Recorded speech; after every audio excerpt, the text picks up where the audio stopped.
would this be? Episode 4 and day 10. We'll just go with day 10. Ratty's airbox arrived. I've just got it sitting there at the moment. So have a bit of a look. I'm not going to hook it up or anything because I'm going to get one of their Stano snorkels to match. So I'll just bolt it in there and whatnot. But today or tomorrow, it's a bit late in the afternoon now, we're going to get the steering box out because I've got a seal kit to go in it. It's just unsealed, so it's leaking, so I'll do that. What else? I'll be welding up the hole here. That's from the second battery mount, so I'll weld that up and make that a bit stronger.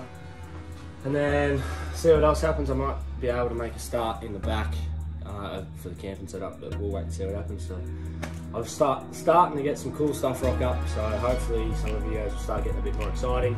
And I've had a few people mention and just a bit of advice for me, sort of thing, just to sort of do more of a how-to approach with what I'm doing, because I had a heap of people say, oh, it's really cool what you're doing, but how did you do it, sort of thing. So I'll try and make the videos like that, so it's a bit easier, a bit more of a how-to and tutorial sort of thing. So let's get it.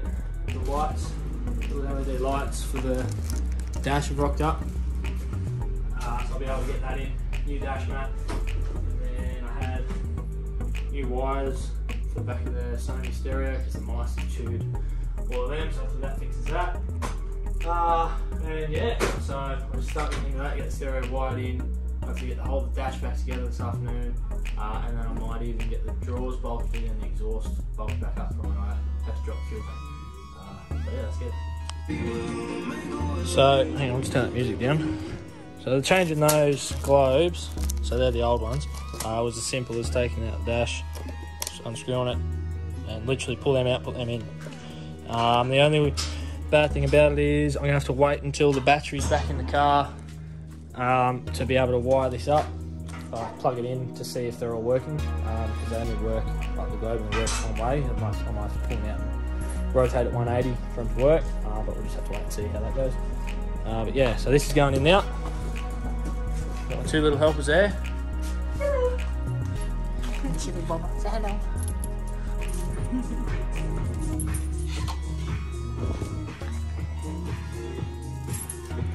That was a good one.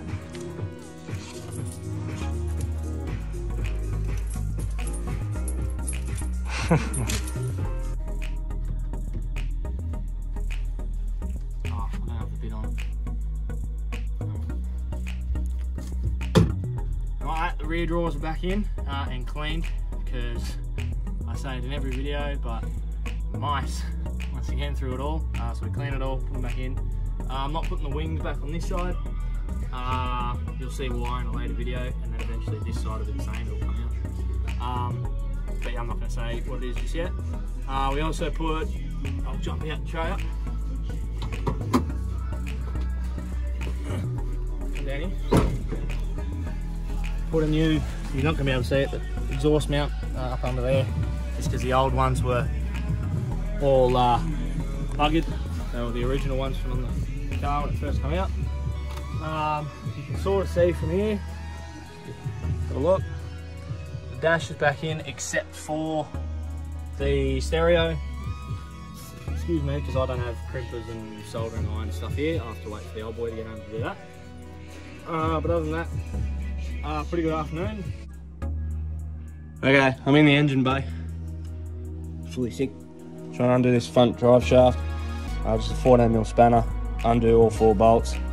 You should be able to pull that uni joint out, back out enough to get to the seal that's in here. So I have to pull this out and get a seal pick with that, because that's the bit that's been leaking. The rear diff is the same, and then there's one on the rear transfer output that I have to do as well. So let's get that.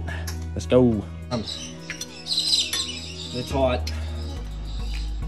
You want these to be tight. You don't want them coming off down the road. What? You made the tyre move and I was... Oh, did I? I'm standing on it.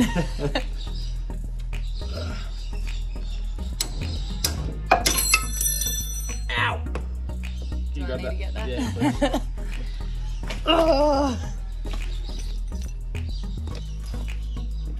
So that's diff, drive shaft. That's what's behind the uni. Just got to undo this, so pry it back out. That's just to lock it in place, and then that should slide off. And then there should be, I think it's 24 mil. Could be wrong, but then you undo that, which will allow this to slide off, and then the seal's behind here, and that's the bit I'm replacing. So let's get that. Yeah, so I've got the nut off that's holding this on. Now you just tap this off. Once I get it off, I'll show you what's in there. So just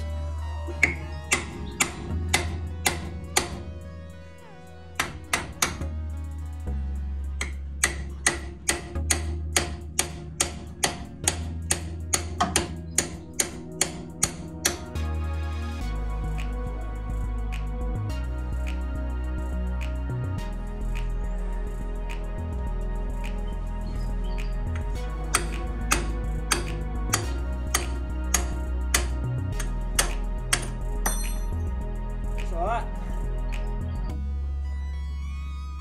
Let's show you. Alright, so that's that off. It's pretty smelly, pretty stinky. There's the seal there around the outside, so I'll just pull it off. Actually, what I'll do first is I'll grab the seal that I bought, make sure it's the right one, before I pull that out. But yeah, so just keep going. Yeah, so there's the old seal, and the new seal. Very sweet. And then when you're taking it out, you want to be heaps careful not to try and get any dirt like this. Ideally, I should have cleaned it all before I did it. But yeah, you want to avoid getting shit in there because that'll bugger up the diff in the long run. Clean up the surface before you put the new seal in, so it's a nice fit. And yeah, that's pretty well how you change that seal on your diff, your pinion seal. So I'll finish putting this on, put the drive shaft back on, and then I'll start on the rear one. The exact same, but on the rear.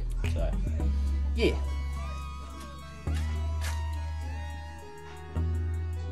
Straight up to my guns.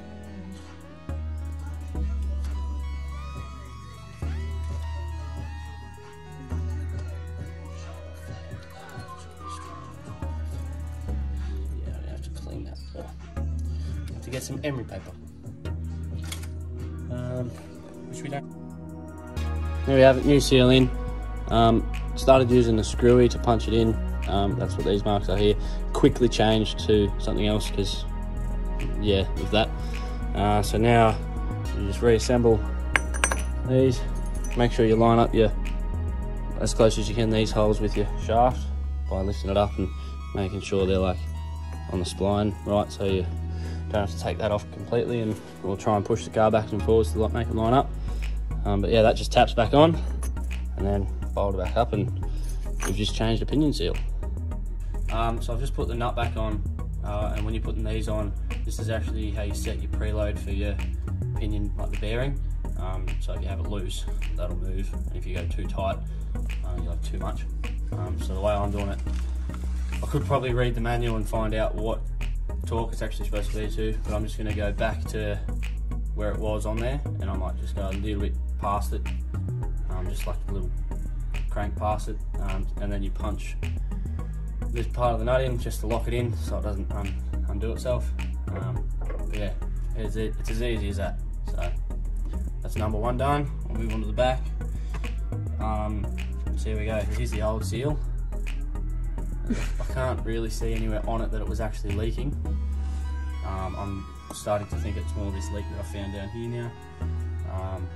So I might just leave the drive shaft off and pull the actual diff center out and put a new seal down there.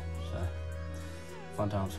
Started undoing the rear tail shaft to get to the rear seal, but that nut is tight, and old mate, obviously he's tried to change them before. Like I said on the front one, he got to punch it back in to like lock it in so it doesn't come loose. He's destroyed that nut, so I said new nut, and I made a rattle gun to get it off. So I'm going to try and get the steering box off and do the seals in the steering box, and then I'll probably install the new airbox, and look at sorting out the compressor, rewiring all the compressor and that sort of stuff. So lots of little jobs, slowly ticking off, getting there. I have heard from the motor mob. Dr. Mac in Maitland is who I took it to. The head's done, so they've pressure tested it, crack tested it, machined that, so it's right to go. They haven't touched the block yet because, like I was having trouble with the harmonic balancer, they had a lot of trouble with the harmonic balancer. So they've had to heat up the crank to undo the bolt in the balancer. So they wanted to just make sure it was all right with me before they did that, and the boss was away apparently, so waited until he was back to give me a call. So that's all, they're doing that now, so hopefully only another couple of weeks and the motor should be ready to pick up, and then bring it back here and finish rebuilding it, throw her in, finish up a couple other little bits and pieces, and should be a go. So yeah, let's get the steering box out. This is actually out of a 105, just because their shaft comes out there. That shaft is a bit bigger than the 80, so it's a little bit stronger. But the first thing I do, undo these two bolts, 12mm bolts. I'll mark where it's sitting, so just so it goes back on the same way. Doesn't matter a whole lot, just as long as that you don't rotate that too much, because that'll put your steering wheel in the cab and way out. So I'll just mark that so it goes on the same spot.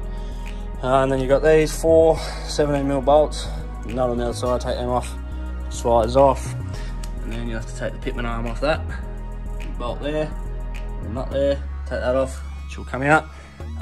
And then it's as simple as placing a little seal in that, under these, a little seal in there. I'm not going to pull it completely apart because it's painful, very painful to do. So I'm just going to replace a couple of seals I can do there. I'll show you what I mean when I get in there.